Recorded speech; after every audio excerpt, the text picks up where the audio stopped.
Alright guys, thanks for stopping by the channel. Today we're going to be having a look at the other side of my channel, the other side of what I do. This is basically how my channel got started, guys. I am a semi-pro bicycle mechanic, and I'm kind of in my basement right now to show you guys where the magic happens, so to speak. Now this is a frame that you guys may have seen from another video. I haven't really gotten started on it just yet. I'm still acquiring parts for it. We're going to walk back to my shop area now. Excuse the mess down here. Wife's doing laundry, and kind of show you where this all happens. I've got my parts washer over here. I'm just getting ready to get this thing fired up and get some juice in there and do some washing of some components that are going on a frame that I'm going to be featuring. And I'm going to try to do a little bit of how-to as I go on this new frame set that I purchased, or that I got on Craigslist. Actually, it was a whole bike. I ended up stripping off the parts that were no good, and I'm putting some other componentry on it. So there's my parts washer here, and I've got my grinder next to it. You gotta have a grinder in your shop. A good idea to have one. Pretty low cost. Again, I'm a frugal guy, so I got this at Harbor Freight for right around 40, I think 45 bucks, something like that. Not a powerhouse to 5-inch bench grinder. I don't even know what the horsepower is on this thing. It's not a whole lot though, guys. It gets the job done for what I need to do. It gets it done, and I got a pedestal base for that as well. And you got your yield bucket of rags. Over here is where my parts are. Now these are, I'm going to be updating this as time goes, but this is how I've been working for the past, I don't know, 10 or 13 years that I lived in this building. I have a whole bunch of new parts here, actually new old parts. I mean, you've got stuff from the 80s here. This is old Shimano. What is this? This is Shimano Exage Mountain SLR. This is dual index and friction, so it's got a switch on it. Right, let's see here. Oops, yep, don't throw them all on the floor here. Right here. So there's a switch on here. I believe how that works is the index shifter, so you can switch the indexing off on here to turn it into friction, I believe, on these old ones. I've got cranks, and I've got more stuff. This is just the new stuff that I got in. The new old stuff that I got in is an old Shimano 200 GS derailleur that came off a bike that I just got in, or that just picked up, that I'm not going to be using, but that's old parts. There's more stuff in here that I've got.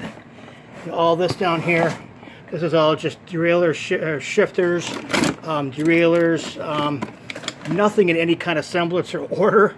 I've got headsets in here, and more headsets packed up in there, brake pads, all that kind of stuff in there. No semblance. I wish there was. Right now I don't have the space. But then I've got stems, I've got adjustable stems, I've got seat posts, different sizes, a shock from my old FSX frame, which I still have, by the way. I've got disc brake rotors in here. I've got single speed freewheels. Up here I've just got a menage of different parts here, a whole kind of different bunch of junk up in here. But bar ends, another seat post, mounts for cameras. Nothing's really organized at this point, guys, so I was kind of debating whether or not to bring you guys through here or not. But then there's more parts up here, and this is from, some of this is vintage, some of it's more modern. But I've got shifters and things, and I've got some tires back in this area here. Over here is my workbench, small little workbench, and my tool areas on the back. I've got more tools up in the boxes up on top here. All my lubricants, that type of stuff. I have everything is pretty much sectioned off here for what I need for parts. I've got my cable caps and stuff like that in here. Different size tubes, and I've got more than this yet too. I just don't have everything out right now. My T-handles are over there. All my bike specific stuff is on the back wall here, and I've got more. I've also got this bike hand. This is my mobile unit here. I am going to be starting to work for Apollo Retail, which they go into Walmarts and Kmarts and things like that, and they build their bikes. And I've had this for several years, and I've used it on mobile runs. It's a pretty comprehensive kit here for most modern bikes. I'm going to be doing a review on this going forward. These are available online. I purchased this one on Amazon a few years back, and I have used it, and it's held up. I'm pretty hard on my tools, so that has held up. So that goes in my mobile kit there, along with my along with my bag back there that goes with me when I take my bigger wrenches. I've got my drill press down here, kind of valuable to have. Small vise. I plan on getting a bigger vise as well to do some more heavy duty bending and whatnot that I have to do. I've got bigger wrenches and stuff over here in my tool. I've got a tool box over here, standing one on wheels, a 2-section one. We've got a bunch of tools in there. This is the new frame I'm working on right now, guys. I'm going to be doing a video on this coming up, and we'll go into that a little bit later on. But my wheels right here, so I'm dealing with like limited space here, guys. I got to get organized a little bit better, but I thought I'd bring you through here today. So those of you that enjoy my bike reviews and my bike builds and my bike videos can get a little bit of a fix, I guess, so to speak, and see how I do all this. I got a little pancake compressor down there for pumping up tires, my shop vac, some more tools down in those boxes there that I really don't even know what's in there at this point. I've got the drawers on here, nothing really worth showing you in those. I've got some bleed kits for hydraulic brakes, disc brakes. I've got some parts laid out here. Basically, these are parts that are going to be going on that Trek 820 frame over here that's on the stand. Stand's another story, and I should do a review on the stand too. I've had the stand for probably about three or 4 years. This is a RAD, R-A-D. Let's see if we can see the logo on here. RAD Cycle, I think that is. I'll have to take a look at that once I do the post edit. But I paid like $55 on eBay for this thing, and it's paid for itself 20 times at least. Very sturdy. It doesn't have the clamping mechanism like a Park PS1 would have or PS10 would have, the consumer stand that has the actual quick release clamp on it. This is the Achilles heel on it. This actual you have to torque it down to tighten the clamp around the frame or the seat post, however it would be. But all my tools, my basic tools, are going to be down here. I've got all my sizes of T-handles that I use for repairs. I've got a spoke wrench sitting up here. I've got assorted parts here that are from cranks that I've pulled, and I've got crank bolts laying around here. I have a homemade, I want to shout out to RJ the Bike Guy for this one. This is actually a homemade cup press for a headset, and I've used that several times. Shout out to RJ the Bike Guy on that one. Pretty cool idea there. And then just other stuff hanging here. I've got a small press here. This is actually going to be for like a bottom bracket. So if you've got a worn out tool, one of my bottom bracket tools has got little worn teeth on it, and this I actually will run through a hollow bottom bracket. In other words, you could pull the spindle out, and then you'd run this in there to get the cup out, and we would fit right through the actual bottom bracket itself, and then we'd be able to kind of press this on there, hold the tool against the bottom bracket spline, and then it would turn out. So I made that as well. A lot of the stuff I make, a lot of the stuff I acquire. This grease gun here. Invaluable. You guys are working on bikes, and you want to regulate your grease, make sure your grease is going where you want it to go. You're not getting it schmutzed on your hands so much, on your fingers. Of course, you're going to have to pack the bearings, and I use my fingers generally to do that. But it's a finish line grease gun. It fits on a 4-ounce tube. I've been using the Park Polylube stuff for as long as I've been making it, probably, I don't know, 20, 25 years now. But that stays out handy here. You never know, we're going to need a little shot of grease. And then I've got my screwdriver set, small screwdrivers over here for derailleur adjustments, brake spring adjustments, that type of thing. Specialty tools are all going to be on the back wall here. I kind of briefly went over this, but I've got cone wrenches here. I've got all my freewheel and bottom bracket tools here. I've got a cable cutter here. I've got my Park chain tool here. Invaluable. I mean, if you guys are going to get chain tools, go for the Park stuff if you can afford it. It really does make a difference. I've got a Park crank tool here, another one up on top of that, and just basically your average kind of bicycle workshop. And you guys are wondering what this is. If you are, It is a digital caliper.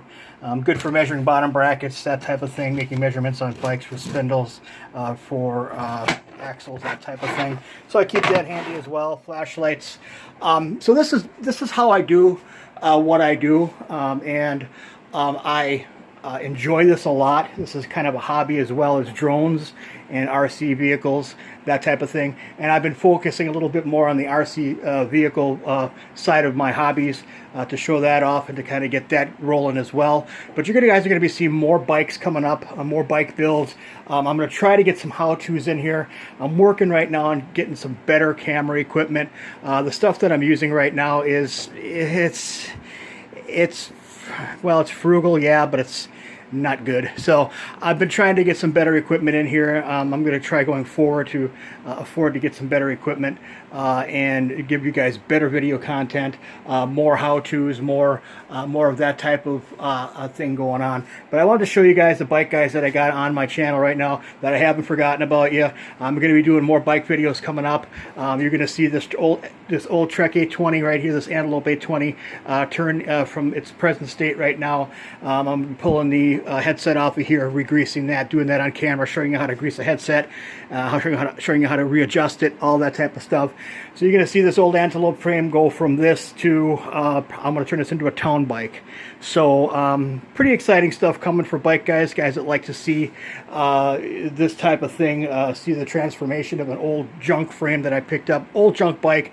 It wasn't junk, the thing worked. I picked it up for 25 bucks on Craigslist. A lot of times these guys will sell these bikes and they don't know what they have. They realize that they think that you know, it's an old bike, nobody really wants it. In a lot of cases, they're right. They don't want it. Like, for instance, these old wheels that came. One of these I pulled off another frame. But not double wall. I mean, they're not double wall wheels. These are old Weinman 519s. These are from probably the mid-90s, early to mid-90s. And what's nice about them is right here, this is why I kept them. You've got old Shimano Diore LX hubs on here.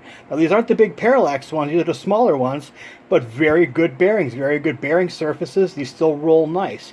I'm going to be pulling these apart, pulling the bearings out of here, cleaning out the races, making sure everything's cleaned and degreased, putting probably some new bearings in here. I don't know if I'll need to or not, but at the very least I'm going to be repacking those and readjusting those, and I'll be doing a video on that as well. I sure would like to. So that's one of the wheels I'm going to be using. And then the other one, here again, people think this stuff is junk. They really don't realize that this is good usable equipment yet. Here you have an old Shimano Parallax. This is a bigger hub body on here, and this is an old Acera X.